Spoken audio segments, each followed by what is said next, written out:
Hi guys, I hope you're all having an amazing day. At least, hopefully more so than the people we're going to talk about today. Because today we're reviewing the subreddit called Am I the Asshole? The basic premise of this subreddit is simple. People post an experience they've had and ask Reddit if they acted shitty in this situation. Then Reddit gives the answer if the person in question is the next coming of Christ or the lowest scum on the planet to which Hitler probably looked like a good guy. Without further ado, let's get into the first post. My wife went into labor around 6 PM on Sunday. We were expecting twins.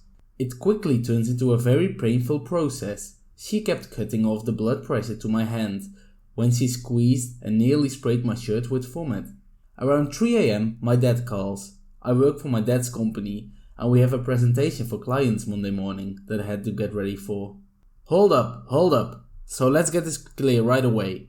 Your wife was going through so much pain, her whole stomach almost came out of her body, but you had not only forgotten to put your phone on silent, but actually decided to pick up in that moment? His wife, hopefully the love of his life, is going through the worst pain imaginable, and his dad gets a priority in this situation? Next to this, he is even complaining about his hand being squeezed too hard by his wife. Well, boo mate, your wife is going to hell. This start is already mind-blowing and I can only see it going downhill from here, so let's continue. My dad heard my wife was in labor but told me he needed me on this presentation. He said there was nothing I could do to help my wife in the delivery, and seeing the baby come out was overrated and people don't prepare you for the gore. He said he needed me to rest up and make myself presentable for the presentation. Wait. I smell something. Do you smell it too? Yes, the smell is very clear now. I smell a second asshole incoming in this story. How in the world did his dad think that it was an appropriate time to call his son and ask him to come over for a presentation? I mean, the kid of his son has almost been born, which will change this son's life forever. Next to that, remind you, the wife in play is still in such a state of pain that a priest would start an exorcism right away when he saw her. But no, the asshole of a father thinks his presentation is more important because he can't help his wife, and the baby is probably disgusting to look at, like a spawn of Satan. Surely the son realizes that this is a bad idea and stays, right? Well, let's find out. My wife's labor was progressing very slowly, and we were all certain she will need forceps or assistance to deliver the babies. I realized that I couldn't help her, and my dad was counting on me, so I told her I needed to leave. What in the world is going on? Let's analyze these sentences because they're too weird to understand. So the husband of the wife in labor agrees with his dad that he could not help his wife? How in the world does that make sense?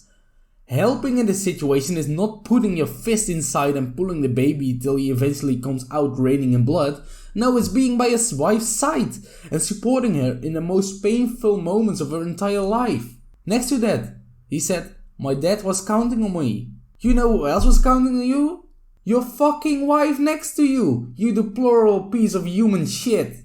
I think we can all agree he and his dad were the a-hole in this situation. Further in the story it gets even worse. His wife starts screaming at him, but he decides to go anyway. So eventually, the wife's baby has been born without the father by her side. And that's the end of the story. Let's look at the new post and see if there are more despicable scum on this planet to shit on. So let's begin. My son, 14, drinks a lot of water. If we don't regulate it, he will drink 3, 4 or 5 bottles of water a day. He just says he's really thirsty. Well, before we continue, some extra info from doing some research. They talked about half a liter bottles, which is only a maximum of 2.5 liters a day. The recommended amount is 3 liters, so this post is not really getting off to a good start, because the son doesn't even drink the recommended amount of water. But let's continue anyway. The problem is tap water in our area is terrible, so we can't drink that. But buying so many water bottles is insanely expensive. We spend hundreds of dollars a month on water. We took him to the doctor a couple of years ago to see if there was any issue. He's fine. He just drinks a lot of water. If you're spending hundreds of dollars a month on water bottles, You should probably find cheaper alternatives. What about a water filter? Ever heard of it? But okay. They went to see the doctor. The son was perfectly healthy without any conditions whatsoever. The son was healthy, no problem anymore, right? So let's continue. Me and my husband are kinda tired of this. So last week we sat our son down and made a new rule. He can only have 2 water bottles a day, which is still enough to not be thirsty. To enforce this rule, every bottle he drinks past the limit is 1 day of grounding. Am I the a-hole? Holy crap! These parents really went out of the way to punish their son for being thirsty. Even worse is that he did not even drink the recommended water to begin with. The cheapest form of hydration, water, is being rationed by his parents like their son is some sort of criminal in prison. Normal parents are worried that their son is not drinking enough, but no. These parents give restrictive orders to their perfectly healthy kid. And once again, I think we can conclude the original poster, aka the parents of the kid, are the a-hole in this situation. In my opinion, less of an a-hole than the first one, but definitely a medium-sized hairy butt. Well, last but not least, the final post of this episode of Am I a a-hole? My girlfriend has been working on improving her health and skin, and one of the things she's doing is trying to drink enough water each day. I don't keep track of it, but it seems to be doing pretty well. I always see her drinking water. So far so good. His girlfriend is working for self-improvement and making progress. I don't see anything wrong yet. However, I did read the next word already and it said but, which is probably some bad news. But the issue is, she still drinks a can of soda once a week or so, sometimes less. Still seems quite normal, right? Once a week still counts as very healthy, I would say. I definitely drink more than that, but let's move on.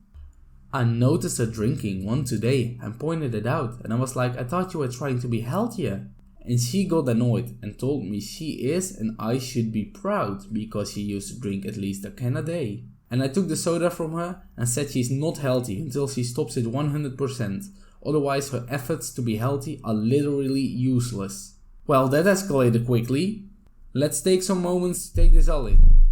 She lowered her soda consumption from 1 day to 1 week. Pretty good accomplishment, I would say. I definitely drink more, so I think her boyfriend definitely needs to be proud of her. But then the boyfriend decides to take away the drink from a girlfriend. He acts like the girlfriend is some kind of 4-year-old who can't even make a decision on what to drink herself. But to make matters worse, he discredits all her efforts to improve herself by saying they're fucking useless.